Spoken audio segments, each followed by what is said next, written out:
السلام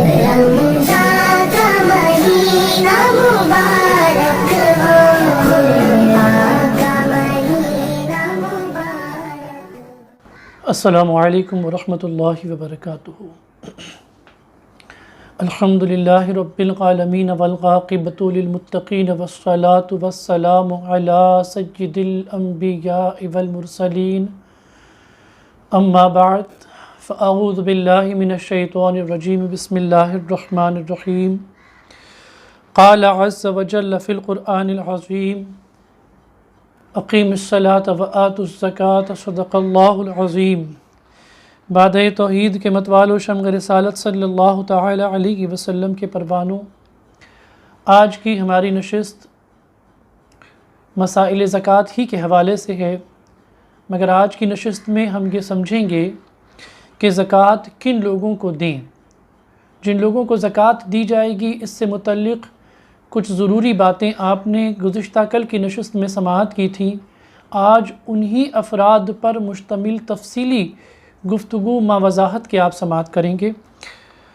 مسئلہ زکوٰۃ و صدقات میں افضل یہ ہے کہ اولاً اپنے بھائیوں بہنوں کو دے، پھر ان کی اولاد کو، پھر چچا کو، پھر پھوپھیوں کو، اور پھر ان کی اولاد کو، پھر ماموں اور خالاؤں کو، اور پھر ان کی اولاد کو، پھر ذوی الارحام یعنی رشتہ داروں کو، پھر پڑوسیوں کو، پھر اپنے پیشے والوں کو، پھر اپنے شہر گاؤں کے رہنے والوں کو۔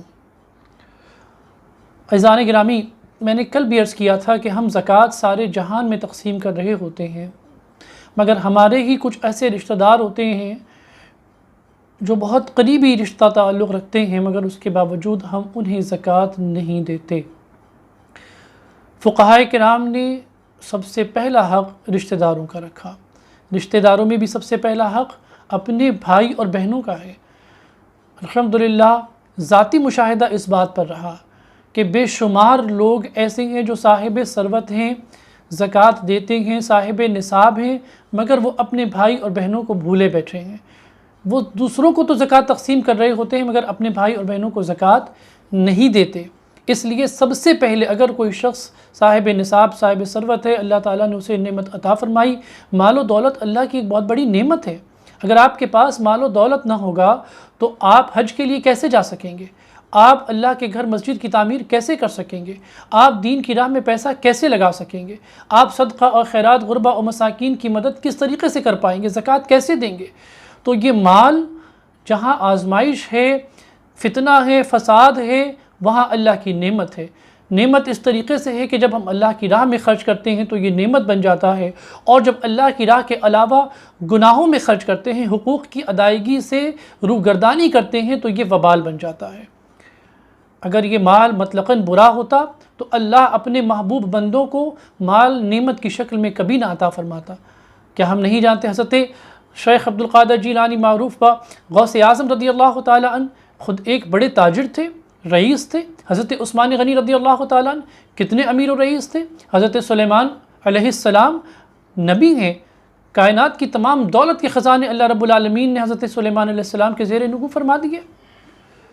تو مال و دولت فی نفس ہی فتنہ و فساد نہیں، بلکہ اس کا استعمال فتنہ و فساد اور وبال جان اور آخرت ہوتا ہے، اور اس کا اگر جائز اور درست استعمال کیا جائے تو یہ نعمت سے کم نہیں بلکہ بڑی نعمت ہے۔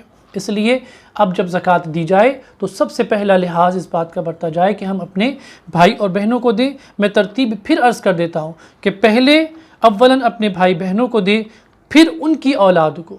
اگر بھائی بہن نہ ہوں، انتقال کر چکے ہوں تو ان کی اولاد کو دیں، پھر چچا کو دیں۔ اگر بھائی بہن اور ان کی اولاد مستحق نہیں ہے تو چچا کو دیکھیں، اور چچا اور ان کی اولاد، چچا چاچی نہ بچے ہوں تو ان کی اولاد کو دیں، پھر ان کے بعد پھوپھی اور پھوپھا کو دیکھیں، اگر وہ نہ بچے ہوں تو پھر ان کی اولاد کو دیں۔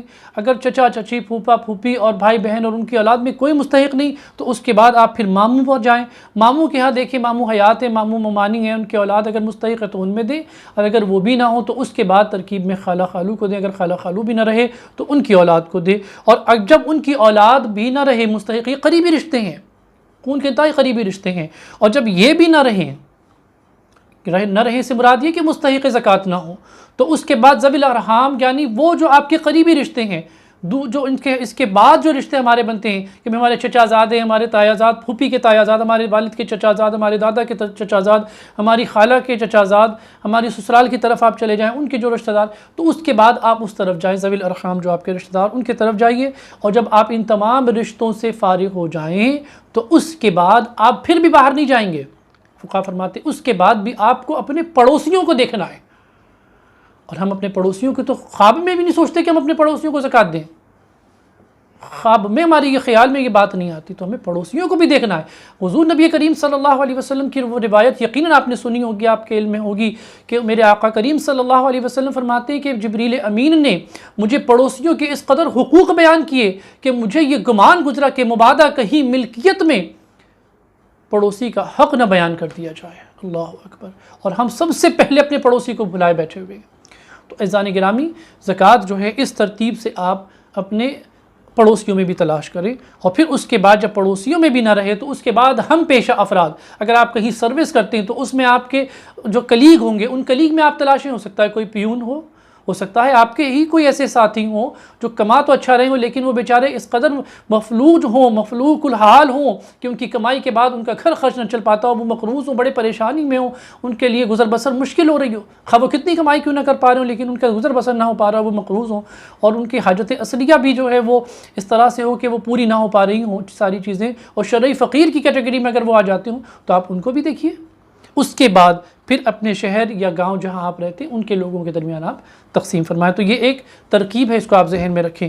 دوسرا مسئلہ، بہو، داماد اور سوتیلی ماں یا سوتیلے باپ اور رشتہ داروں میں جس کا نفقہ اس پر واجب ہے اسے زکوٰۃ دے سکتا ہے۔ بہو کو بھی زکوٰۃ دی جا سکتی ہے، یعنی ساس سسر اپنی بہو کو دے سکتے ہیں، ساس سسر اپنی بہو کو دے سکتے ہیں۔ پھر اس کے بعد بیٹے کو نہیں دے سکتے نا، بہو کو دے سکتے ہیں۔ اس کے بعد اگر سوتیلی ماں ہیں، اسی طریقے سے ساس اپنے داماد کو دے سکتی ہے۔ اب اگر سوتیلی ماں ہیں تو آپ سوتیلی ماں یا سوتیلے باپ کو بھی دے سکتے ہیں۔ اور رشتہ داروں میں جس کا نفقہ سے مراد جو خرچ، ذمہ داریاں جو آپ حق ادا کرتے ہیں، جو آپ کے حقوق میں شامل ہیں، ذمہ داریاں ادا کرنا جو ہے، نان و نفقہ سے مراد جو گھر کی روزمرہ کی جو ذمہ داریاں ہیں وہ مراد لی جاتی ہیں، تو جو وہ آپ کے ذمہ داریوں میں شامل ہیں آپ ان کو اس کی ترتیب پر زکوٰۃ ادا کریں گے۔ اب اس مسئلے کی مزید تفصیل جو ہے وہ آپ سماعت فرما لیں کہ ماں باپ محتاج ہوں، یہاں بھی ایک چیز ہے کہ بھئی اگر ماں باپ محتاج ہیں اور با اولاد صاحب ثروت ہے تو وہ کس طریقے سے اپنے ماں باپ کی مدد کرے۔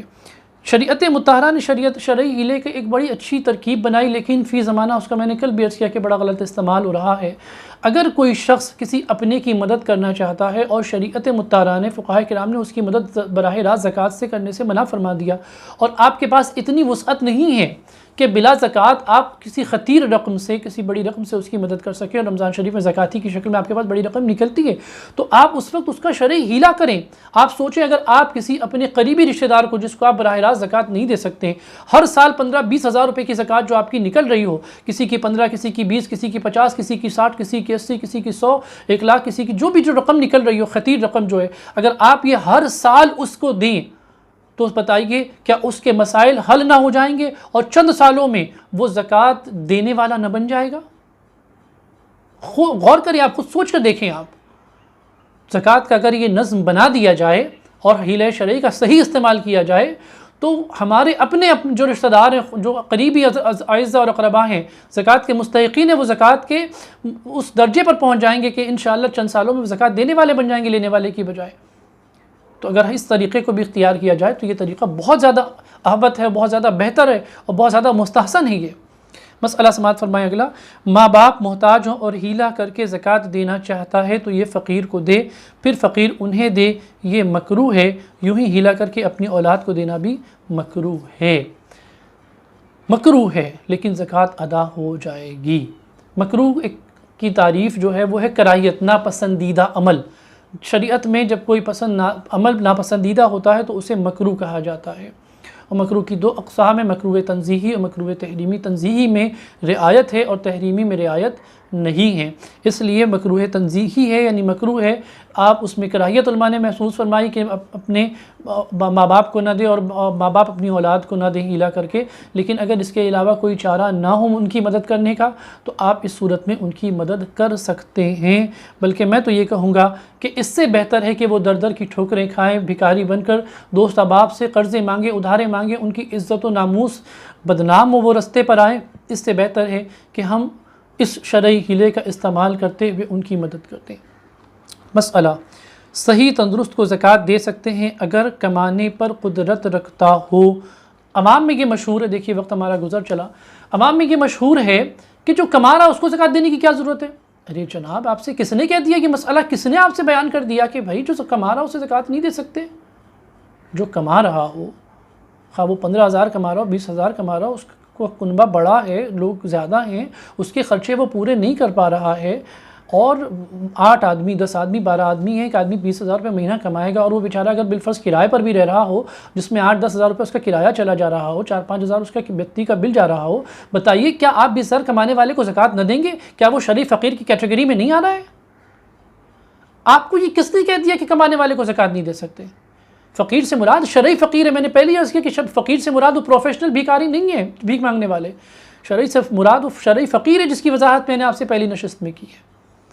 تو کمانے والے کو بھی آپ زکوٰۃ دے سکتے ہیں بشرطیہ کہ اس کا خرچ اس میں پورا نہ ہو رہا ہو، اور وہ جو کچھ کماتا ہے اس سے اس کی ضروریات زندگی بھی مکمل نہ ہو پا رہی ہوں، وہ مقروض بھی ہو، وہ حاجت اصلیہ کی تکمیل میں بھی جو ہے وہ ناکام ثابت ہو رہا ہو، تو آپ اس کو بالکل شرعی فقیر کی کیٹیگری میں شامل کر کے آپ اسے زکوٰۃ دے سکتے ہیں۔